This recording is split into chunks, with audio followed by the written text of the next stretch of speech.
आज मैं आपसे बात कर रहा हूँ रिजर्वेशन के बारे में। रिजर्वेशन क्या है, ये सही है या गलत है, इसे होना चाहिए या नहीं होना चाहिए। लेकिन मैं आपसे बता दूं कि रिजर्वेशन के बारे में बातें करना मतलब तलवार के नोक पे चलना। आप कितना भी फेयर तरीके से, मैं कितना भी फेयर तरीके से अपनी बातों को क्यों ना रखूं, लेकिन सिचुएशन के अकॉर्डिंग, माइंडसेट के अकॉर्डिंग कभी न कभी हम रिजर्वेशन को सपोर्ट कर देते हैं और कभी कभी हम रिजर्वेशन को अपोज कर देते हैं। जब हम रिजर्वेशन को सपोर्ट करते हैं तो अपोज जो करते हैं रिजर्वेशन को, वो आपके अगेंस्ट में बोलेंगे। जो आप रिजर्वेशन को अपोज करते हैं तो रिजर्वेशन के जो सपोर्टर हैं वो आपको बोलेंगे।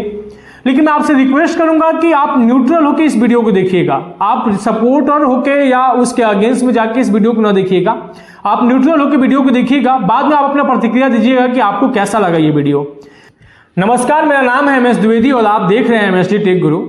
मैं आपको बता दूं कि रिजर्वेशन एक बेनिफिट है जिसमें जो दलित वर्ग के लोग हैं उनको वो बेनिफिट देके एक समाज में इनको इक्वलिटी मिल सके, इक्वलिटी का दर्जा मिल सके, इसलिए रिजर्वेशन को रखा गया। डॉक्टर भीमराव अंबेडकर अपने एक बुक में लिखते हैं और कहते हैं कि जब मैं क्लास 4th में था, जब मैं स्कूल जाता था तो मुझे अलाउ नहीं था कि मैं क्लासरूम में बैठ सकूं, मैं उस बेंच पे बैठ सकूं या क्लासरूम के अंदर बैठ सकूं। मैं दरी लेके जाता था और क्लासरूम से बाहर बैठता था। उन्होंने ये भी कहा था कि जो क्लासरूम के बाहर जो घड़ा आता था तो दलित वर्ग के लड़कों को वो अलाउ नहीं होता था कि आप उस घड़े को छू सके या आप उस घड़े से पानी पिए। तो वहां पे एक प्यून होता था जो आपको पानी निकाल के पिलाता था, जो उन लड़कों को, जो दलित वर्ग के लड़के थे, उनको पानी निकाल के पिलाता था।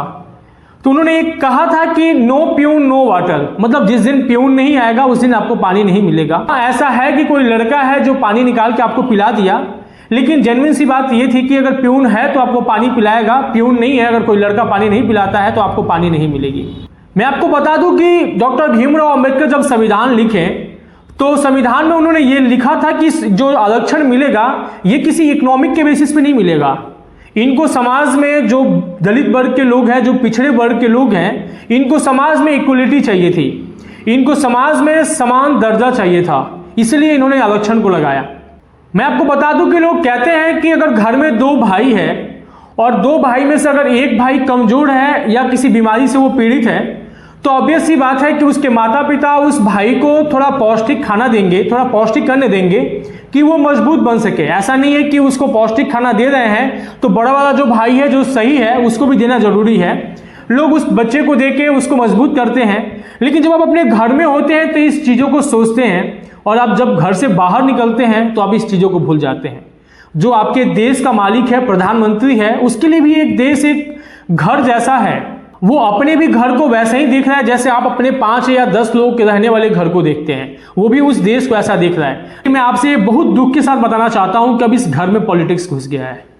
आप कहते हैं कि मुझे समाज में इक्वलिटी का दर्जा चाहिए, अभी के टाइम में तो नहीं है, लेकिन मैं जब पढ़ता था, जिस टाइम में मैं पढ़ता था, उस समय जो लड़के दलित वर्ग के थे उनको पोशाक मिलता था, उनके अकाउंट में पैसा आता था, जो लड़के और लड़कियां थी। तो जब 5th क्लास में जो लड़के हैं, 6th क्लास में जो लड़के हैं, उनके दिमाग में ये भर दिया गया है, उनके दिमाग में ये हो गया है कि ये दूसरे वर्ग के हैं। मैं आपको बता दूं कि जब लड़के 5th क्लास में जाते हैं तो स्कूल उनको सिखाता है कि ये इस जात के हैं, ये इस जात के हैं। पता है क्यों? क्योंकि जब वो 5th क्लास का लड़का जाता है तो बचपन में पहले बच्चे हर एक साथ अपने ही साथ खेलते हैं, उनमें किसी का भेदभाव नहीं है कि ये इस कास्ट का है, ये इस कास्ट का है। लेकिन स्कूल जो है, स्कूल में कोई माँ बाप घर से नहीं सिखा के भेजते हैं कि बेटा तुम इस लड़के से नहीं खेलना, इस लड़के के साथ नहीं खेलना क्योंकि ये इस कास्ट का है, और इस लड़के के साथ नहीं खेलना या इस लड़के के साथ खेलना क्योंकि ये तुम्हारे कास्ट का है।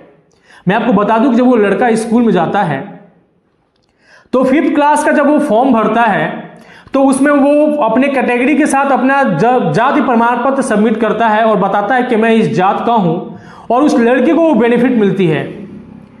मैं आपको बता दूं कि बेनिफिट उस लड़के को मिलेगी, वो लड़का कितने भी पैसा कमाए, उस लड़के के फैमिली में कितना भी इनकम हो, उस लड़के को वो बेनिफिट मिलेगी। लेकिन जो एक वर्ग है जिसको रिजर्वेशन नहीं मिल रहा है, अगर उसका बाप घर से, किसी के घर से पैसा मांग के उस लड़के को फीस दे रहा है, लेकिन फिर भी उसको बेनिफिट नहीं मिलेगा। मैं आपको बता दूं कि जब वो लड़का 10th क्लास में जाता है, 10th क्लास पास करने के बाद जब वो लड़का एंट्रेंस एग्जाम देता है, कंपटीशन का एग्जाम देता है, तो जो एक कैटेगरी का लड़का है जिसको रिजर्वेशन मिल रहा है, उसके घर वाले वेल मेंटेन है, एक उनका इकोनॉमिकल कंडीशन बहुत सही है, और एक कैटेगरी का वो लड़का जिसके घर वाले सही नहीं है, वो अपना गहना बेच के उस लड़के को पढ़ा रहे हैं, लेकिन उस लड़के को रिजर्वेशन नहीं मिल रहा है।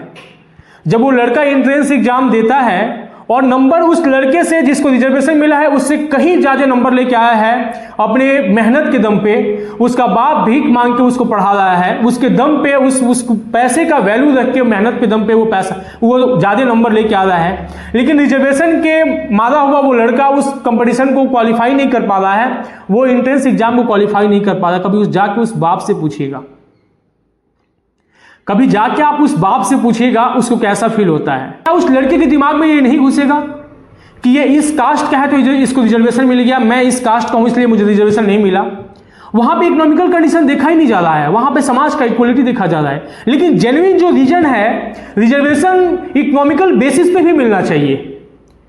आप जिस कैटेगरी के हैं सही है, मुझे कोई दिक्कत नहीं है कि आप जिस कैटेगरी से हैं आपको रिजर्वेशन मिल रहा है, मुझे उससे कोई एतराज नहीं है। लेकिन मेरा ये बात है कि जो लोग रिजर्वेशन को छोड़ रहे हैं, मैं आपको बता दूं कि कुछ ऐसे कैटेगरी के लोग हैं जिनको रिजर्वेशन नहीं मिल रहा है, और अगर वो अपना चांस अपना सब कुछ छोड़ रहे हैं आपके लिए, और जो इस कैटेगरी के लोग को रिजर्वेशन मिल रहा है उस कैटेगरी का लोग उसका बेनिफिट उठा रहा है, जिसका माँ बाप टीचर है, जिसके माँ बाप डॉक्टर हैं, उसको वो बेनिफिट मिल रहा है। जो एक्चुअल जो उसका नीडी है, जिसको रिजर्वेशन मिलना चाहिए, उसको रिजर्वेशन नहीं मिल रहा है, तो क्या ये रिजर्वेशन का मिसयूज नहीं हुआ? मैं आपको बता दूं कि आप कहते हैं कि समाज में इक्वलिटी का दर्जा चाहिए, समाज में मुझे इकोनॉमिक के बेसिस पे रिजर्वेशन नहीं चाहिए, मुझे समाज में इक्वलिटी का दर्जा चाहिए। मैं आपको बता दूं कि जिस वर्ग को आप रिजर्वेशन दे रहे हैं उस वर्ग में एक ऐसा कैटेगरी है जिसके माँ बाप डॉक्टर हैं, जिसके माँ बाप टीचर हैं, बेटे को रिजर्वेशन मिल रहा है, उसके पतोहू को रिजर्वेशन मिल रहा है, उसके नाती को रिजर्वेशन मिल रहा है। और उसी वर्ग में एक ऐसा कैटेगरी है, उसी वर्ग में ऐसे लोग हैं जिनको रिजर्वेशन का 1% का बेनिफिट नहीं मिल रहा है। क्या आपको नहीं लगता कि रिजर्वेशन उनको मिलना चाहिए जो उसके नीडी हैं? ये क्रीमी लेयर इसमें आना चाहिए, और क्रीमी लेयर जो इसमें से जिनको रिजर्वेशन मिल चुका है, जिनका मंथली इनकम लाखों रुपए है लेकिन फिर भी उनको रिजर्वेशन मिल रहा है और वो वही बस उसका बेनिफिट उठा रहे हैं, जिनको एक्चुअल में बेनिफिट मिलना चाहिए उनको बेनिफिट नहीं मिल रहा है, वो बेचारे उस चीजों से वंचित रह रहे हैं। पॉलिटिक्स में हर पार्टी का बड़ा जो नेता होता है वो रिजर्वेशन को सपोर्ट करता है, और जो छोटे लेवल के नेता होते हैं वो रिजर्वेशन को अपोज करते हैं, रिजर्वेशन के अगेंस्ट में होते हैं। पता है आपको क्यों? क्योंकि जो लोग हैं आपस में जूझे रहे, आपस में भिड़ते रहे और मेरा पॉलिटिकल मुद्दा चलता रहे। ये जितने भी रिजर्वेशन के बारे में बात होता है या संविधान के बारे में बात होता है, ये चुनाव के टाइम में ही क्यों होता है? ये इलेक्शन के टाइम में ही क्यों होता है? कभी आपने सोचा है? ये लोग चुनाव के बाद इसके बारे में बात क्यों नहीं करते हैं? क्योंकि इनको पता है कि आप वोट देंगे अपने कास्ट के बेसिस पे, तो वो चीजें खत्म नहीं करने हैं।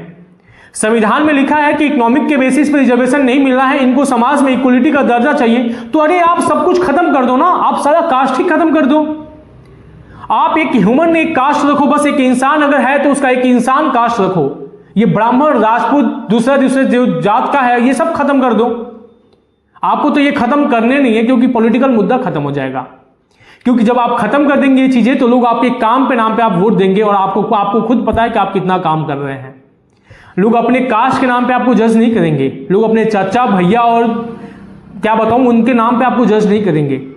जब आप सब चीज खत्म कर देंगे ना तो सब लोग एक प्लेटफॉर्म पे आ जाएगा, और जब सब लोग एक प्लेटफॉर्म पे आ जाएगा तो लोग आपको आपके काम पे नाम पे जज करेगा, और जो आप चाहते नहीं हैं। ये जो पॉलिटिक्स है ना यही सब चीज कर रहा है। सुप्रीम कोर्ट कहती है कि SC ST कैटेगरी में भी क्रीमी लेयर आना चाहिए, और जो सेंट्रल में जो लोग हैं या जो अपोजिशन में लोग हैं वो कहते हैं नहीं आना चाहिए। अरे मैं आपको बता दूं कि जो आप SC ST कैटेगरी की बात करते हैं ना, उस कैटेगरी में अगर 10 घर है जिसको बेनिफिट मिलना चाहिए, तो 10 में से 2 घर ऐसा है जिसके माँ बाप डॉक्टर हैं, जिसके माँ बाप टीचर हैं, उनके बेटे को बेनिफिट मिल रहा है, उनके पतोहू को बेनिफिट मिल रहा है, उनके नाती को बेनिफिट मिल रहा है। लेकिन जो 8 घर ऐसा है जिसको बेनिफिट मिलना चाहिए, उसको इसके बारे में पता भी नहीं है, उसको हवा भी नहीं है कि रिजर्वेशन मुझे मिलेगा, क्योंकि जो 2 लोग हैं ना वो उसको यूज कर रहे हैं। जो 2 लोग जिनको रिजर्वेशन मिल चुका है वही उसको यूज कर रहे हैं। तो बता दूं कि रिजर्वेशन का असली हकदार जिसको नहीं मिल रहा है, जो नीडी है, उसको मिलना चाहिए, ना कि एक फैमिली जो वेल मेंटेन है अगर वो उस कैटेगरी से आता है तो उसको मिलना चाहिए। रिजर्वेशन रखा क्या है? आप समाज में इक्वलिटी के लिए ना। मैं आपको बता दूं कि जनरल कैटेगरी में भी ऐसा घर है कि माँ बाप अपना सामान, अपना घर, अपना सब कुछ बेच के उस बच्चे को पढ़ाता है, और वो लड़का कंपटीशन में छट जाता है रिजर्वेशन के नंबर के बेसिस पे, वो लड़का एग्जाम में नौकरी में छट जाता है रिजर्वेशन के बेसिस पे, तो क्या वो लड़का रिजर्वेशन को सपोर्ट करेगा? क्या आप सोचते हैं कि क्या वो लड़का कभी भी रिजर्वेशन को सपोर्ट करेगा? क्या आपको इसके बारे में बातें नहीं करनी चाहिए? क्या आपको इसके बारे में सोचना नहीं चाहिए? ये मेरा फर्स्ट पार्ट था। अगर आप चाहते हैं कि मैं रिजर्वेशन पे सेकंड पार्ट लेके आऊं तो आप मुझे कमेंट करके जरूर बताइएगा, क्योंकि अगर आप कमेंट करेंगे तो ही मैं इसका सेकंड पार्ट लेके आऊंगा और बताऊंगा कि रिजर्वेशन कैसे इसको सही करना चाहिए, रिजर्वेशन को कैसे ठीक किया जा सकता है। रिजर्वेशन खत्म नहीं किया जा सकता, रिजर्वेशन को कैसे ठीक किया जा सकता है। रिजर्वेशन में जो वर्ग जिनको नहीं मिल रहा है रिजर्वेशन, वो किसी भी कैटेगरी के हो, उनको कैसे मिलेगा। आप कमेंट करके मुझे बताइएगा, मैं इसमें सेकंड पार्ट लेके आऊंगा और आपको बताऊंगा। अगर आपको मेरी वीडियो अच्छी लगी हो तो आप वीडियो को ज्यादा से ज्यादा लोगों के पास शेयर करें, और अगर मेरे चैनल पर नए हैं तो चैनल को सब्सक्राइब जरूर कर लीजिएगा ताकि इस टाइप का वीडियो आपको मिलता रहे। धन्यवाद।